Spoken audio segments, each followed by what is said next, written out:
So hello అండి, welcome back to my channel. So అందరూ ఎలా ఉన్నారు? బాగున్నారా? నేనైతే బాగున్నానండి. సో మీరు అందరూ కూడా బాగుండాలని మనస్ఫూర్తిగా కోరుకుంటున్నాను. సో ఇవాల్టి వీడియో వచ్చేసి మనకు బేబీ అనేది కడుపులో అనేది ఉన్నప్పుడు ఒక్కొక్కసారి మనకు సౌండ్స్ అనేది రకరకాలుగా వస్తూ ఉంటాయి. సో మనం ఒక్కొక్కసారి ఇది బేబీ హార్ట్ బీటా, లేకపోతే బేబీ ఏమైనా లోపల వేడుస్తుందా, లేదా బేబీకి ఏదైనా తగిలిందా ఏంటి అనేసి మనం భయపడుతూ ఉంటాం.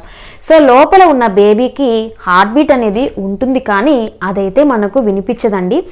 సో బేబీ హార్ట్ బీట్ అనేది నార్మల్గా మనము డాక్టర్ దగ్గరికి వెళ్ళినప్పుడు డాక్టర్స్ స్కాన్ చేసినప్పుడు ఈ డాప్లర్ స్కాన్ కానీ లేదా డాప్లర్ యంత్రం ద్వారా సౌండ్ వేవ్స్ అనేవి ఉపయోగించినప్పుడు మాత్రమే మనం బేబీస్ హార్ట్ బీట్ని తెలుసుకోగలం. సో బేబీ హార్ట్ బీట్ అనేది మనకు తెలియదు. మరి హార్ట్ బీట్ లాగే వచ్చేవి ఇవేంటి అని మీకు డౌట్ వస్తుంది కదా. అవి బేబీకి ఎక్కిళ్ళు అనేవి వస్తాయి. అవునండి.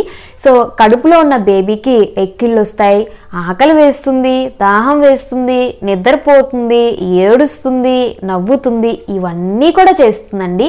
సో ఇదంతా కూడా బేబీ యొక్క ఎదుగుదలలో, బేబీ యొక్క డెవలప్మెంట్లో ఒక భాగం. సో ఇలా ఎక్కిళ్ళు అనేది బేబీస్కి రావడం సర్వసాధారణం. సో అది కడుపులో ఉన్నప్పుడు కానీ పుట్టిన తర్వాత కూడా. సో మరి ఈ ఎక్కిళ్ళు అనేది వచ్చినప్పుడు మేము ఏం చేయాలి అంటే, మీరు ఏమీ చేయనవసరం లేదు, అవి వాటంతట అవి సెట్ అయిపోతాయి. సో లేదు అంటే జస్ట్ అలా పైకి లేసి కొంచెం అటు ఇటుగా కొంచెం వాక్ చేసి కొంచెం వాటర్ తాగి పడుకోండి, సరిపోతుంది. సో అదే విధంగా ఈ ఎక్కిళ్ళు అనేది కొంతమందికి ఈ హార్ట్ బీట్ లాంటి సౌండ్ పై భాగంలో తెలుస్తూ ఉంటుంది, మరికొంతమందికి కింద భాగంలో తెలుస్తూ ఉంటుంది, కొంతమందికి సైడ్స్ తెలుస్తూ ఉంటుంది. అది ఎక్కడ తెలిసినా అక్కడ బేబీ యొక్క తల అనేది ఉంది అని మనం తెలుసుకోవాలి. కింద భాగంలో వచ్చింది అంటే బేబీ తల అనేది కిందకి ఉండడం వల్ల, అంతే కదా. ఎక్కిళ్ళు అనేవి నోటి ద్వారా వస్తాయి కాబట్టి తల కిందకి ఉంది అని మనం తెలుసుకోవాలి. సైడ్కి ఉంటే బేబీ యొక్క తల సైడ్కి ఉంది అని, పైకి ఉంటే బేబీ తల పైకే ఉంది, ఇంకా టర్న్ అవ్వలేదు అని మనం గుర్తుంచుకోవాలి. సో ఈ ఎక్కిళ్ళు అనేది 4వ నెలలైనా వస్తూ ఉంటాయి, 5వ నెల, ఏ నెలలో అయినా కూడా బేబీస్కి ఈ ఎక్కిళ్ళు రావడం అనేది సర్వసాధారణం.